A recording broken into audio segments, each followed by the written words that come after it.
up guys, Zach in here, and in today's video I want to share you a conversation I had with Chantel from Cleveland, Ohio. Chantel is actually one of the rising stars of students at Wholesaling.com, and she's getting a ton of deals from code violations, and she wanted to come on here and actually tell a quick story of a big problem she had. She didn't actually listen to a big cash buyer advice I had, and she had to pay the price, but she ended up closing the deal. But what I want to do is just share a conversation I had with her where she actually shared that mistake she had so you don't make that same mistake. And she also shares how she actually did 3 wholesaling deals in one day. I think this was a really good conversation and something that's very valuable for you. So before I break it down and share it with you guys, do me a favor, make sure you smash the like button, subscribe, and let's get into it. Chantel! Hey! Long time no see. Again? Oh, I've been busy. So busy. Yeah, you've been making money probably, right? Oh, yeah. I closed 3 deals in one day a few days ago. How many? 3. Oh, my God. All in one day. So I came on because I had to tell you, I had a Zach told me so moment. So you know how you always say, make sure it's cash and not a hard money lender. When you said that, I'm not going to lie. In my mind, I'm like, look, as long as they can close, I don't care if they get a loan. I don't care if they got a lender. It don't got to be cash, whatever. First time in my life, the lender missed the closing date. I was so furious. And mind you, this is one of my VIP buyers. I like him. But this particular time, he wanted to use a lender. Closing date done came and went. And then I felt like I lost control of the deal because now the lender is avoiding the title company, avoiding answering the phones. Then the whole Passover holiday, it was a whole mess. I was so mad at my cash buyer. I said, never again. It better be cash. So I experienced why you don't want to use a lender, because if it's an actual cash buyer, then they should be ready to close as soon as title was complete. But in my case, title was done and we were sitting and closing happened like after the scheduled time. Was it the same buyer? It was the same buyer. Okay. Hey, I mean, how much did you make on it? It was $13K. Okay. I mean, you probably got some extra wrinkles from that one, but I mean, it's worth it, right? A couple stress marks, but I mean. Yeah, but it was pretty bad. So now I'm serious. When I'm doing my vetting, I mean what I say, no lynch. Listen to me. I tell you, it's happened to me. And hey, there's a lot of things like that, right? At least you still close to that person. The fake buyers is probably the worst one I say, and everyone doesn't listen to me when it comes to the fake buyers. I think you listen to me on that one, but those are only the ones that are way worse than that. But those lenders, they're crazy. Oh yeah, we got to recheck the plumbing. I don't know about that. Stop the closing. And then I almost lost the deal because my seller became angry. My seller was like, "Hello, like we've been supposed to close. What's going on? I can have somebody else." But so I almost thought it was gonna fall through. And then when I contacted the title company, of course they say, when it's a lender involved, there isn't much we could do but follow up, and they just say the same thing. So they gave me a run for my money. I learned my lesson. Yeah, control the title company, control the deal, control the contract, control the deal, control the buyer, control the deal. Yeah, I control all 3 of those things. But hey, you're gaining experience, and either you gain it from hearing what I say or by doing it. But I mean, if that's the worst thing to happen to you, you're living you're doing well, right? So I think thank you for hopping on, actually explaining that, because I know one person is probably dealing with this right now, and you probably just saved him or her a lot of stress and anger. So I really appreciate you telling that story. Thank you. Yeah, because he definitely said, my lender closed in 6 days. And it was a mess. Never again. I'm good.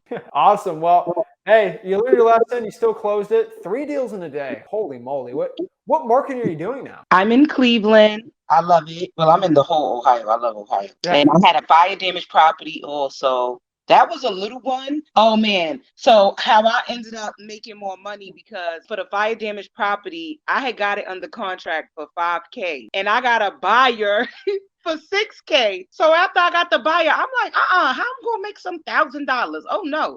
So I call a seller and I'm like, listen, the house is badly burnt, so we're gonna have to purchase it at land value, okay? So I could probably do about $1,800. Matter of fact, for you, I'll round it up to 2. So instead of making 1,000, I made 4. That was funny, but it was little, but at least I I mean, turned that one ticket $4,000 to on a probate. 2,000. I mean, you doubled the contract price, so that's probably a record. That's great. I mean, I think the lowest I ever got someone a contract for is like 1,000, but those deals are. But that's Cleveland for you, right? There's a lot of cheap property, but you still make money on that, right? Well, So this was fire damage, and it was one of them situations where the ARV was almost the same as repair cost. So technically speaking, it kind of wasn't a deal, even if you got it for like $500. It was upside down. So I felt lucky to even get a buyer who was interested in it.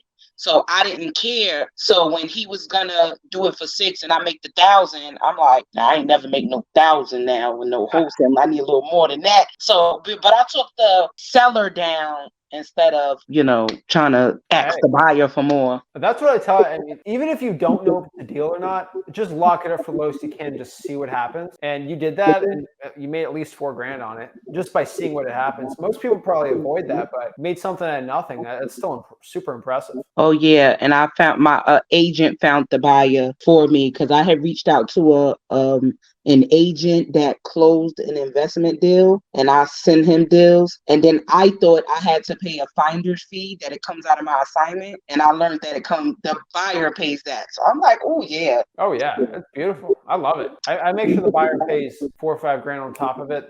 They deal with it, not my problem.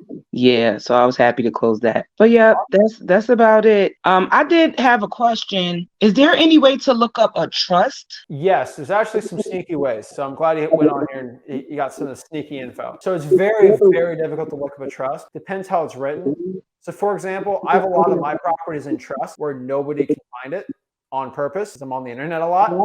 So my assets are protected, right? So if it's a smart person like me, you're never going to find the owner of it. You're never. But for most people that aren't savvy, you can find it. So one example is if you look at who bought the trust or anything like that. So for example, on a property, maybe John Smith bought the property and then he transferred it over to the JS Trust for $100. You know who the owner of that is because there's a pretty good clear paper trail. Right. Now, if the JS Trust bought a property on market for $100,000, a little more difficult. Who's the JS Trust? The easiest way to do that is look on the deed and look who signed it. And if it says John Smith signed it, and this is his mailing address, you can do it. So by looking on the deed, you can see who signed for the trust. Now, for our companies, we actually have lawyers and representatives for my own trust to sign it, so you don't know who's the owner of it. But some people make a trust and they actually sign their own name on that trust, and it kind of gets away from the secrecy of it. And so that's the way to do it. So go to the deed of the property and see who signed for it. Oh, sounds like a lot of work, but it's okay. But hey, there's some deals out there where it's a boarded up house and it's a trust, and you got to call. And the person who owned the trust passed away, and it's a $50,000 probate deal. It's worth it. Oh yeah, I still haven't mastered probate because when I call my co-violation list and someone tells me the person passed away, I still get stuck. Like, how do I find them? This is not the wife. This is not the next of kin. And then the other day, I had somebody else tell me, "Oh, it's in probate, and we can't sell it until probate is done." So I don't know what the lawyer's telling them. I gotta watch Rick videos again because I can't get. Screw that, Chantel. Why don't you talk to your own title company and say, how can we close a deal that is going through probate right now? Explain it to me. And then what you're going to do is when somebody tells you, oh, the property's in probate, we got to wait till it's done. Say, no, we can put it under contract while it's in probate, and we can actually have your probate attorney or my probate attorney work on it so it's as easy and done for you as possible. My title company goes through all of it. And guess what happens when they give you a crazy, stressful probate question? Chantel, that's a great question.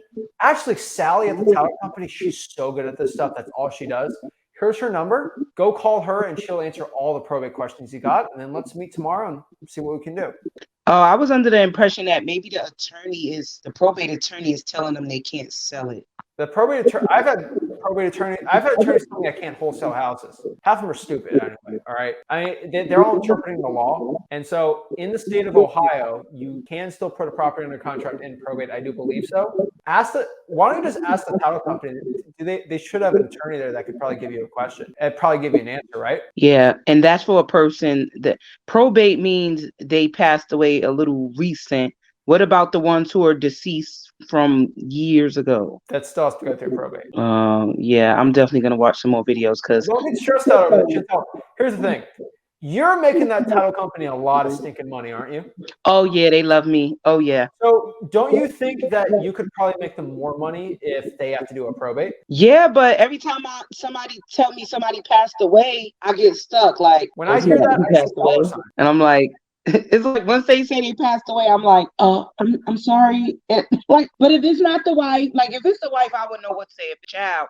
But if it's like a neighbor, like, oh, he passed away 15 years ago. Then when I hang up the phone, I'm like, all right, what I'm gonna do? I'm gonna look him up, call next of kin. You got like 15 possible relatives on True People Search. I guess I'm gonna just call all of them. Chantel, last year I did $600,000 deals. All of them were probates. Do you think you could do at least one of those? I think you can. I can if I could speak to the next of kin. Maybe here's the problem. Maybe you can, maybe you can't. You got to maybe have someone do a little more digging on it, right? And so it depends on the type of marketing. So if it's a code violation, somebody passed away, usually you can find the next of kin by sending a mail or something out. So it just depends on what you're doing. Oh yeah, then next time I'm told somebody passed away, I'll definitely send a postcard because that way the person in charge can just contact me. Yes, or you tell them, find the next of kin, have them reach out. Here's the thing, Chantel, if next time this happens to you, hop on with me or Rick, and we'll just, for free, I don't want any part of the deal, I'll tell you what to do and get it sold. I feel like once you do one probate deal, you're going to be like, oh, that's it? And then you're probably going to do 10 this year. And then you're going to be like, oh, you know, Zach said to do probates, and I never listened to him, and now I did 10 probates, and he was right. Just like he did in the beginning of it. Yeah, but it's going to be because I spoke to the wife, because I spoke to the daughter, because I spoke to the son. Then I can. It's worth it to me. But if you get someone that says that someone passed away, talk to the title company first and learn the laws in Ohio, and then see what you can do from there. Okay. I think it's worth a shot. I guess. I mean, I'm code enforcement, so, you know, it just, you know, when they tell me they pass away, it just puts it in a different lane, I guess. Or whatever. It's a new skill. It's something you got to learn, but slowly but surely. Oh, and can I get free game? Sure. Guess what market has an excellent answering rate? What? Louisville, Kentucky. Oh my goodness. I couldn't believe it.